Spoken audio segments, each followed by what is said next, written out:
Exclusivo Noticentro 1, con juez Pablo Márquez presenta manifestación de transparencia ante la Corte Constitucional para poder dar el voto definitivo de la reforma pensional. Álvaro Uribe Vélez anuncia su aspiración al Senado de la República. Centro Democrático, Pacto Histórico y Cambio Radical definen cabezas de lista al Senado. Fiscalía llama a interrogatorio al presidente de Ecopetrol, Ricardo Roa. Condenan a la excongresista Aida Merlano por los hechos que rodearon su fuga.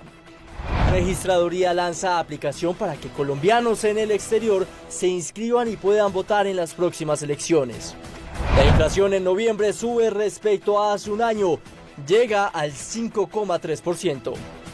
Catalina Duque, Miss Internacional 2025, habla del impacto que dejó su debut como escritora en el reciente certamen celebrado en Japón. Esto y más en las noticias del entretenimiento. Exclusivo Noticentro 1. Noticentro 1 conoció en exclusiva que el conjuez Pablo Márquez presentó ante la Corte Constitucional una manifestación de transparencia, con la cual confirma que no tiene ningún tipo de impedimento para definir el futuro de la reforma pensional del gobierno Petro. Comenzará el estudio del caso la próxima semana. Fuentes confirmaron a Noticentro 1 que Pablo Márquez, conjuez designado para definir el futuro de la reforma pensional, enviará una manifestación de transparencia a la Corte Constitucional. Según pudo establecer este noticiero, el documento incluye una lista completa de intervinientes, 200 personas naturales y 50 jurídicas, las cuales no tendrían ninguna relación con él. También adjunta un listado con sus parientes, los cuales no tendrían ningún interés o beneficio con la reforma.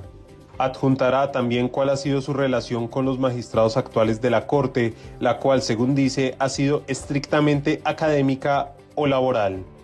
Precisamente Márquez le informó a la Corte que durante su trayectoria profesional compartió escenario con los actuales magistrados. Trabajó con Jorge Enrique Ibáñez en la Universidad Javeriana. Hizo lo propio con Lina Escobar en ese mismo claustro, coincidió con Paola Meneses en esa institución educativa y es amigo y compañero de universidad de Miguel Polo. Dicha cercanía, dice Márquez, no influirá en la votación, pues señala que su relación documentada en estas fotografías no incide en su imparcialidad ni afecta la evaluación del caso en la Corte. Con el documento de manifestación de transparencia se reiniciaría la discusión de la reforma pensional que entra en su recta final para determinar si el Congreso subsanó los errores de trámite o si las inconsistencias persisten. Noticia en desarrollo. El expresidente Álvaro Uribe Vélez aspirará nuevamente al Senado de la República. El Partido Centro Democrático presentó hoy su lista cerrada de 25 candidatos.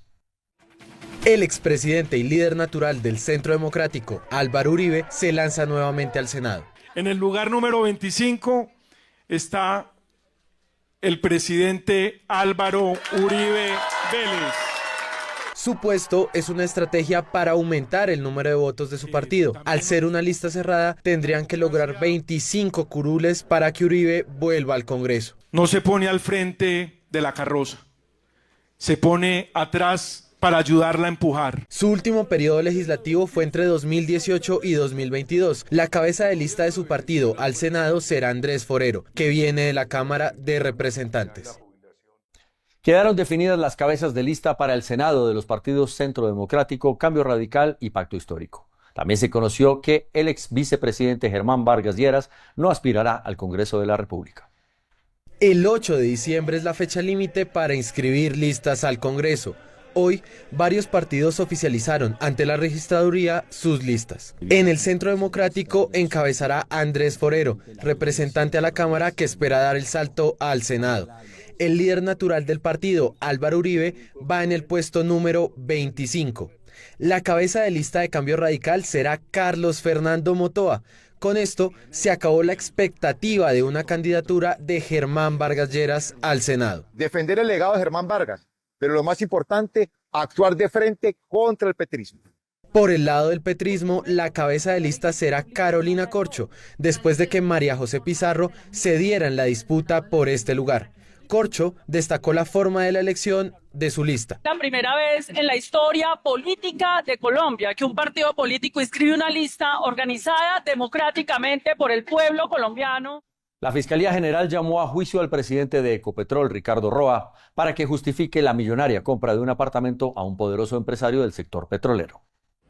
El próximo 10 de diciembre la Fiscalía escuchará en diligencia de interrogatorio al presidente de Ecopetrol, Ricardo Roa, quien tendrá que explicar un negocio que realizó con un empresario petrolero para la compra de un apartamento y un posible favorecimiento posterior al negocio. Según las denuncias, el precio que pagó Roa por el inmueble es menor al que supuestamente debió pagar por su adquisición, lo cual tendría relación con un posible favorecimiento del representante de la compañía Pryston International. También la Fiscalía indaga si Roa no se declaró impedido para atender la firma de contratos de Ecopetrol con empresas relacionadas al hombre quien le vendió el apartamento. Además de la Fiscalía, la Procuraduría investiga a Roa para determinar si hubo un posible conflicto de intereses en este caso. Un juez condenó a 3 años de prisión a la excongresista Aida Merlano por los hechos que rodearon su cinematográfica fuga de un consultorio odontológico en el norte de Bogotá. La fuga de la excongresista Aida Merlano se registró en 2019, cuando el IMPEC trasladó a la mujer a una cita odontológica en el norte de Bogotá. Acompañada de su hija Aida Victoria, la excongresista huyó ante el descuido de los guardias. Días después se conoció que la excongresista estaba en Venezuela, donde fue extraditada por orden de Nicolás Maduro. A su arribo a Colombia, Merlano llegó a un acuerdo con la Fiscalía para aceptar cargos por este caso, a cambio de pagar una condena de 3 años de prisión.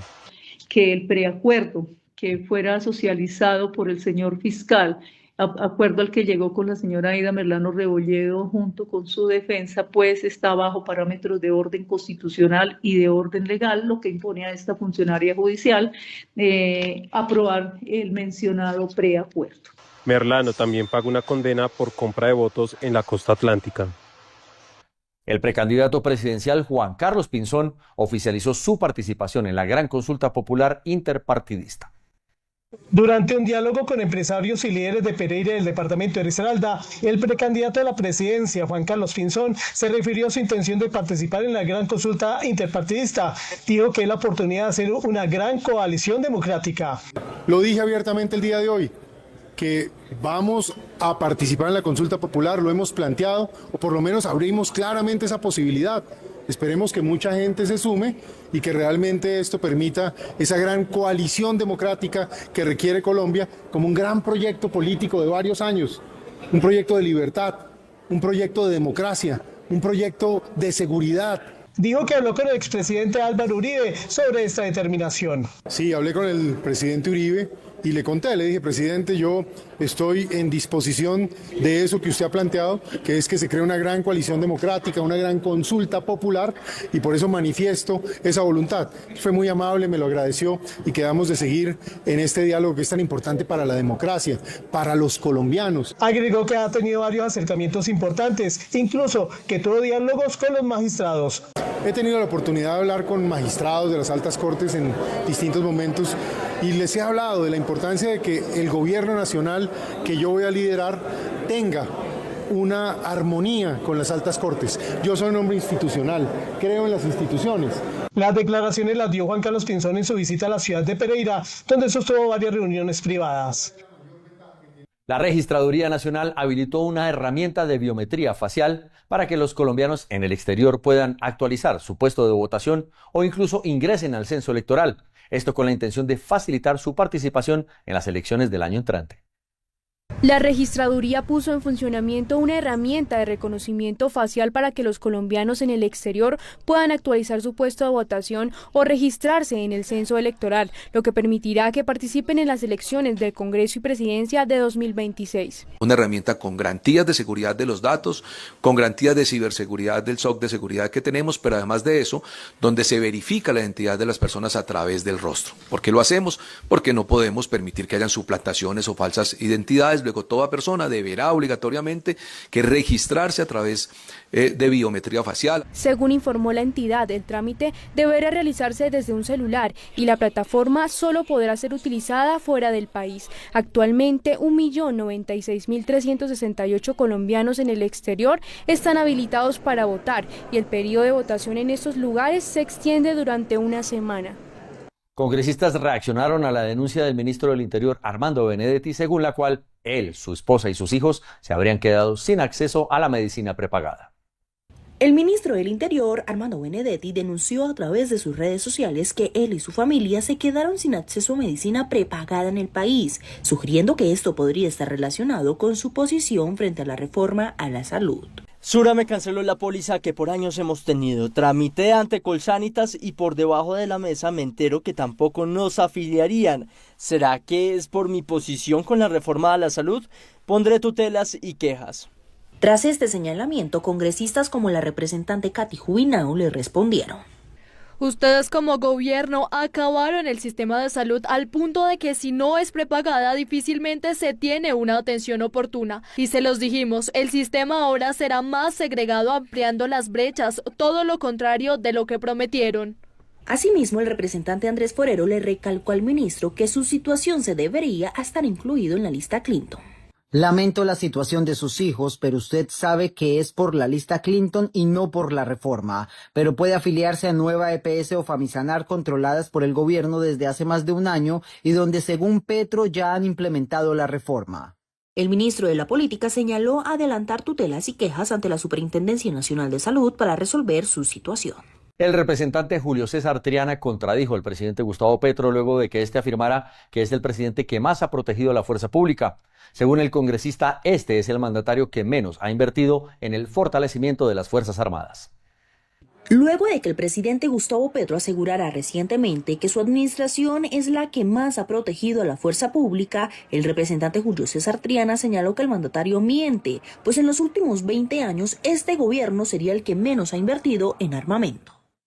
Petro ha comprado 7 en todo su mandato, 4 vehículos blindados de combate y 3 drones, mientras que los otros gobiernos compraron en promedio entre 250 y 800 elementos de armamento. El congresista manifestó que mientras los grupos armados han perpetrado casi 400 ataques con drones, el gobierno apenas tiene 3 de estos equipos. Mientras tenemos unos grupos al margen de la ley, con decenas de drones que han ocasionado entre el 2024 y el 2025 casi 400 ataques a la fuerza pública y a la población civil, el gobierno ha comprado solo 3. Según el representante a la Cámara, la presencia de los grupos armados en el país ha ido en aumento. En un operativo en el departamento de Antioquia, el ejército encontró munición con la marca de Indumil. Este hallazgo en una zona de combates vuelve a poner bajo la lupa una posible conexión entre la industria militar colombiana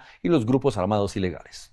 Esto fue lo que el ejército encontró en un operativo ejecutado en Antioquia contra el grupo Clan de Oriente, presunto aliado a las disidencias de alias Calarcá. En la fotografía se observa lo que serían municiones con el sello de Indumil. Según conoció Noticentro 1, la caja contenía 50 cartuchos en un estado conservado que indicaría que es un material recientemente salido de la fábrica.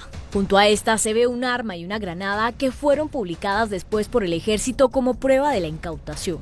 Este hallazgo coincide con el reciente escándalo que vincularía presuntos nexos entre Indumil, Ejército y el DNI con las disidencias de alias Calarcá, donde presuntamente estarían utilizando empresas fachadas de seguridad para lavar la munición y proveer este material a las disidencias de alias Calarcá. Cada caja de Indumil tiene un lote, tiene un código y tiene un destino. Esto no ocurre por accidente. Y aquí entra un antecedente clave, el general Omar Eduardo Huertas, quien era el exdirector de personal del ejército, investigado por sus presuntos vínculos con alias Calarcá. Si hubo infiltración a este nivel, también es posible que haya habido desvío de armamento. Hasta el momento de esta emisión, Noticentro 1 intentó contactar a Indumil sin obtener una respuesta. Bogotá. La aprobación del alcalde Carlos Fernando Galán se desploma a un 26%, mientras va en aumento la percepción de inseguridad en la capital del país. La más reciente encuesta de Percepción Ciudadana 2025 de Bogotá Cómo Vamos reflejó cómo la aprobación del alcalde Carlos Fernando Galán cayó al 26% y aumentó la percepción de inseguridad en la ciudad. Sube la percepción de inseguridad en la ciudad y llega a un 62% y cae la aprobación de la gestión del alcalde. La ciudadanía está diferenciando.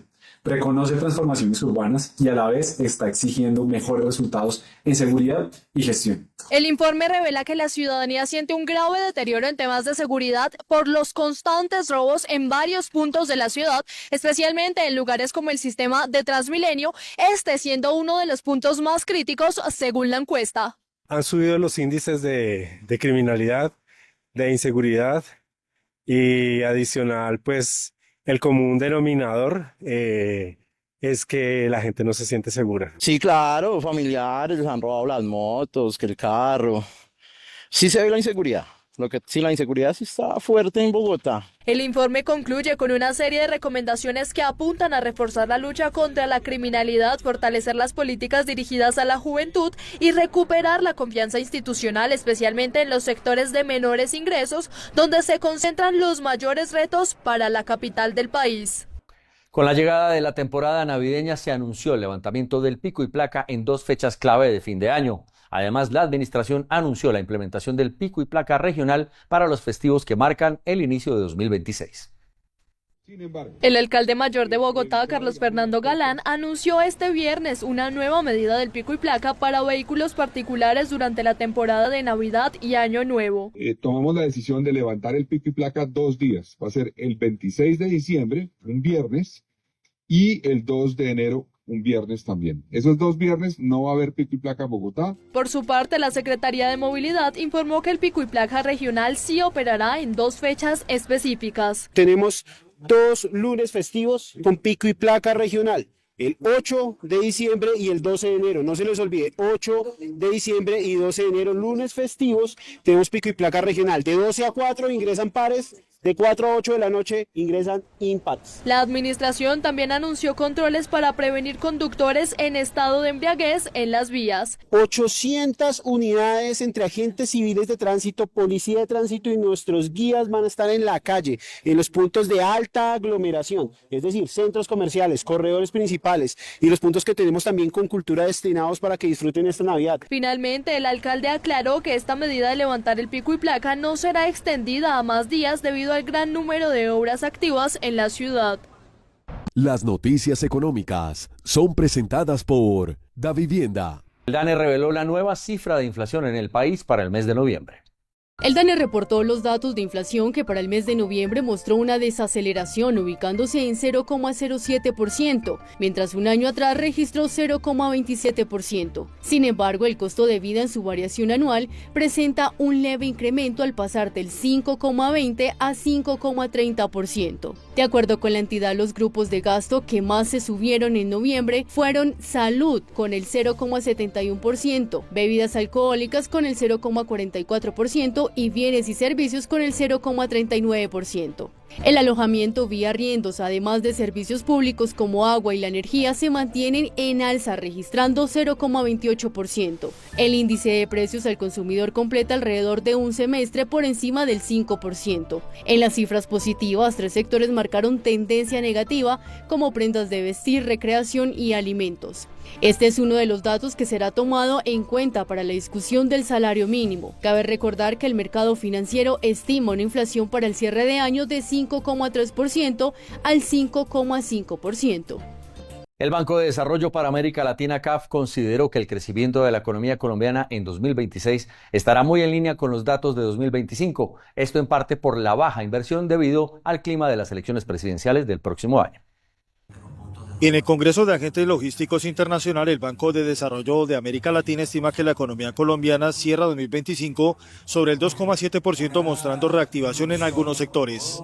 Sin embargo, para el 2026 el crecimiento se mantendrá muy alineado a dicha tasa, ya que se espera un freno de la inversión debido a las elecciones del próximo año. Cuando hay un electoral viene una incertidumbre, qué es lo que va a pasar, y hace que las decisiones de inversión importantes se paralicen o se demoren esperando a ver cuál va a ser el resultado. Eso es normal en cualquier proceso electoral, en cualquier país. El dirigente señaló que aún se mantiene una alta incertidumbre en la economía mundial, sobre todo por la política arancelaria de los Estados Unidos. Hoy hay un mundo convulsionado. El tema, por ejemplo, arancelario ha sido muy complejo para los países poder seguir aprovechando esos acuerdos internacionales.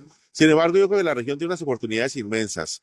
Tenemos la producción de alimentos, de minerales, pero hay que hacer la tarea interna. Hay que tratar temas de logística, de facilitación de comercio, y eso va a permitir que en la región como tal, si bien vamos a tener un crecimiento mediocre tirando hacia abajo debido a esa turbulencia internacional, las perspectivas van a ser buenas para los próximos años. Hasta que se despeje el tema electoral y el entorno económico mundial, se volverá a tener cifras de crecimiento más altas en el país.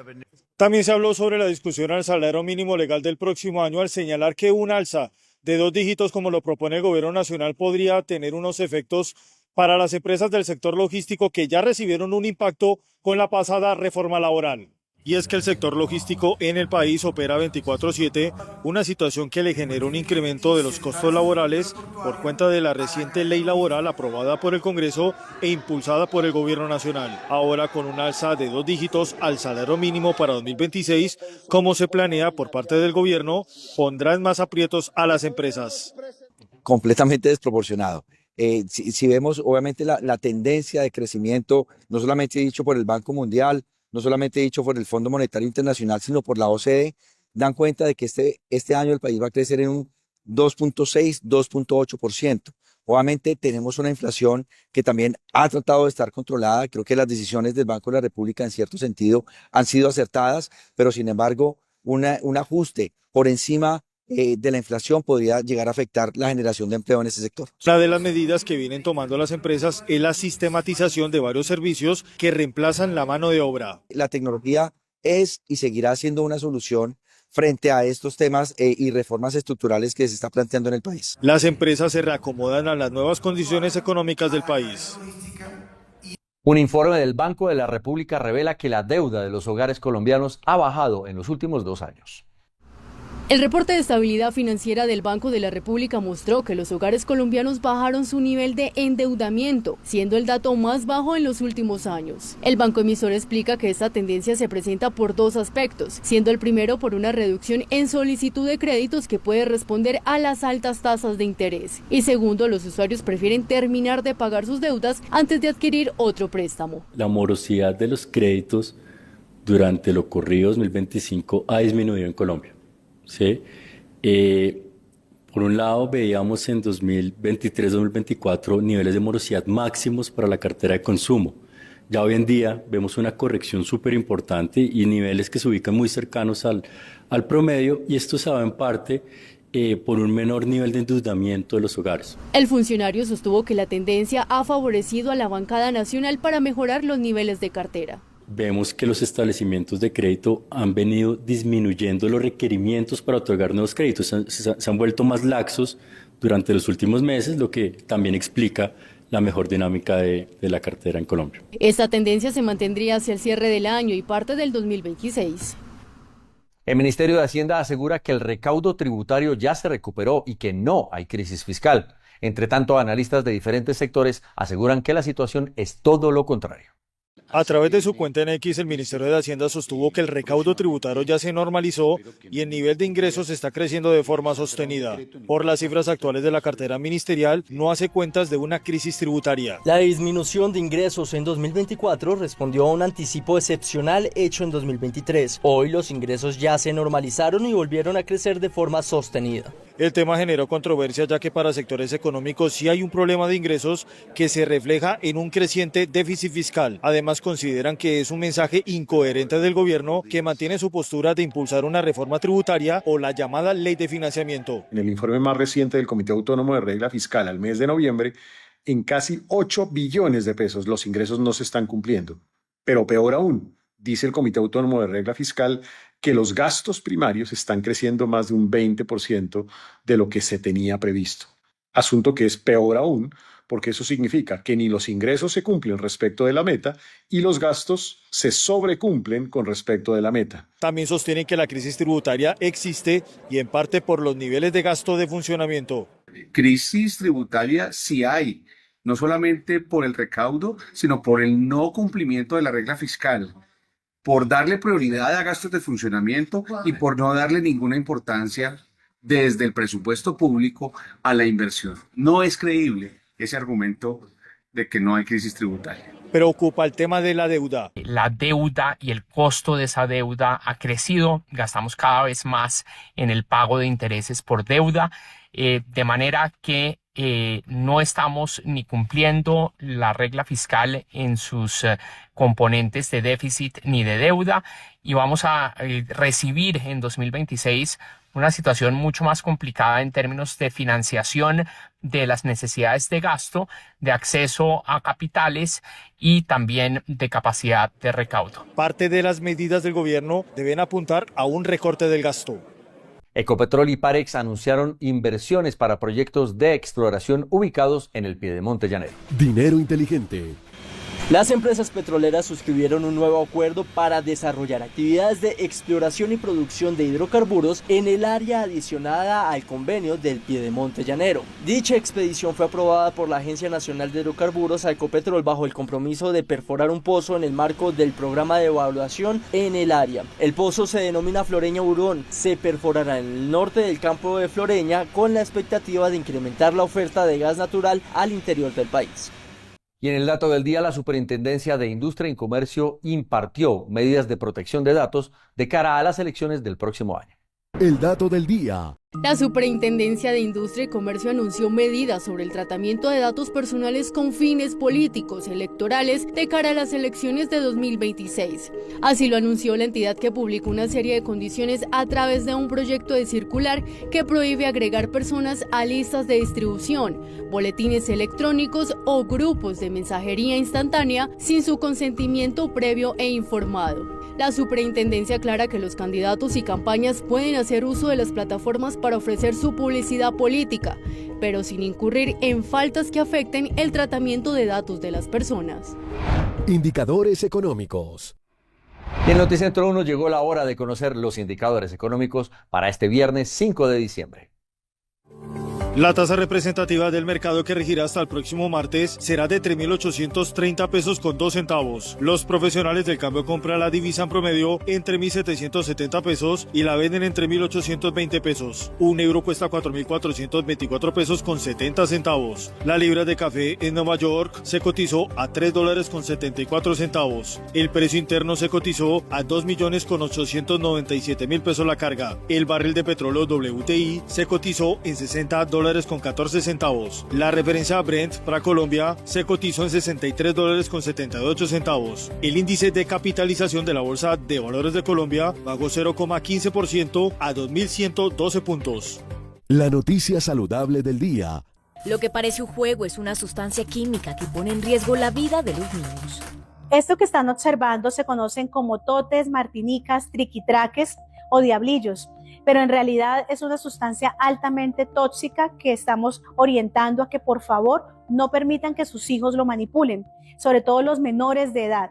Este producto, su ingrediente es fósforo blanco y es un producto altamente hepatotóxico. La intoxicación no solo ocurre al ingerir el material con un solo toque, también sucede al inhalar el humo. El fósforo blanco puede causar un daño interno grave afectando el hígado y otros órganos. Evite la pólvora y ante cualquier signo de alarma, acuda de inmediato a urgencias. Miss Colombia. Catalina Duque se coronó Miss International 2025 en Japón, convirtiéndose en la cuarta colombiana en obtener este título. Más allá del reconocimiento y las coronas, el papel de una Miss International implica representar un propósito global y trabajar activamente por causas sociales que trascienden la pasarela. Es que es la misma figura que una señorita Colombia. Como trabajamos todo un año por un país, lo hacemos pero a nivel internacional, con una agenda enfocada en el propósito social, en los objetivos de desarrollo sostenible de las Naciones Unidas, entregándonos a la cultura de todos los países a los cuales vamos a visitar y haciendo conexiones que perduren por el resto de la vida. Durante su participación, Catalina presentó iniciativas que trabajan con niños, empoderamiento femenino y acompañamiento a pacientes con cáncer, todas atravesadas por un mismo eje, la educación. Yo para Miss International llegué con una propuesta muy clara que fue basada en lo que pude hacer gracias al Concurso Nacional de Belleza y las herramientas que adquirí con ellos. Tuve 3 cosas importantes las cuales quisiera mencionar, y la primera es La Reina Dorada Más que Belleza, un cuento infantil que yo hice para los niños, para que nos eduquemos desde el ser, desde el amar a nuestra Colombia, nuestra historia, nuestra patria y todo lo que el Concurso Nacional de Belleza es para futuras generaciones. El podcast de Golden Club, el cual busca entrevistar a personas extraordinarias que de pronto no tienen tantísima visibilidad comunidad, pero que son personas increíbles en el día a día en sus acciones, porque yo creo que no es decir voy a cambiar el mundo y hacer cosas masivas, sino que simplemente entregando una sonrisa, abrazando a alguien. Creo que educamos desde el liderazgo y desde el ejemplo, que para mí eso es una señorita Colombia, una mujer que inspira, al igual que una Miss International. Por eso desarrollé todo a través de la educación, porque creo que inspiramos a través del ejemplo. Catalina también presentó un libro como parte de su proyecto, material que resume su visión sobre la educación y su impacto social. Llevé solamente 10 copias porque obviamente al ser un libro físico es muy pesado y ya tenía destinado a ciertas personas que les quería dar el regalo y a otras que quería hacer clic con ellas y darles ese regalo. Entonces se lo pude dar a Filipinas, se lo pude dar a Zimbabue, se lo pude dar a mi compañera de cuarto que era España y ya a los organizadores que también sellaron ese regalo de mi parte. Catalina Duque quiere que su legado se recuerde por su aporte a la educación, más allá de reconocimientos en los escenarios. Fue que yo me preparé para ser reina, sino que me preparé para ser un excelente ser humano, una excelente ciudadana, una excelente profesional, y todas esas cosas llevaron finalmente a ser reina. Entonces esa es mi invitación, que seamos nuestra mejor versión, que estudien, que sean profesionales en saber lo que hagan, que sea algo que les apasione, que no olviden de dónde vinieron y que vivan desde la gratitud. Con la banda y la corona ahora inicia una etapa en la que su visibilidad internacional será una herramienta para abrir puertas, impulsar alianzas y generar cambios reales. Bogotá recibe a una de las propuestas más sorprendentes de esta Navidad, el primer pesebre tallado en hielo que llega a la ciudad. Bajo el nombre del Milagro al Hielo, la parroquia San Cayetano abre su jardín, conocido como Villa Cielo, para transformar este espacio en un recorrido donde el arte y la tradición se encuentran. El hielo es magia, es mágico, y solamente se puede tener esa experiencia una sola vez. Y esta obra de arte que se hizo con tanto cariño y con tanto esmero es precisamente ¿para qué? Para que la podamos contemplar una sola vez en la vida. Pero el gran protagonista es el nacimiento tallado completamente en hielo, una obra inédita. La elaboración empieza de un proceso muy técnico del hielo, que no es cualquier hielo como lo podemos ver en el mercado, sino es un hielo translúcido, por eso lo vemos transparente. Es un hielo con una técnica especial donde se pueden resaltar las figuras, y de ahí ya en el proceso empieza el escultor, hace un mes aproximadamente empezó a hacer el tallaje. Villa Cielo abre sus puertas cada noche para ofrecer un recorrido lleno de luces y arte colombiano. En Cracovia se llevó a cabo el desfile anual de pesebres, que se realiza en el marco de la tradición Skopka, reconocida por la UNESCO, en la que los concursantes crean maquetas de los edificios históricos de la ciudad polaca como escenario para el nacimiento de Jesús. Este evento se remonta a mediados del siglo XIX como una forma para que carpinteros y albañiles generaran un dinero extra durante los meses de invierno en los que su trabajo disminuía. Los mejores modelos de cada una de las versiones se exhiben actualmente al público en el Museo Histórico de Cracovia. Cartagena ya está en modo Navidad. Con un concierto y un gran show de juegos pirotécnicos se le dio la bienvenida a la época más colorida del año. A lo largo de la ciudad amurallada, más de 2 millones de bombillos fueron encendidos, no solo en extensas instalaciones, también en figuras emblemáticas que describen la alegría por la llegada de las fiestas. En otros 18 puntos estratégicos de la Heroica también hay celebración iluminada.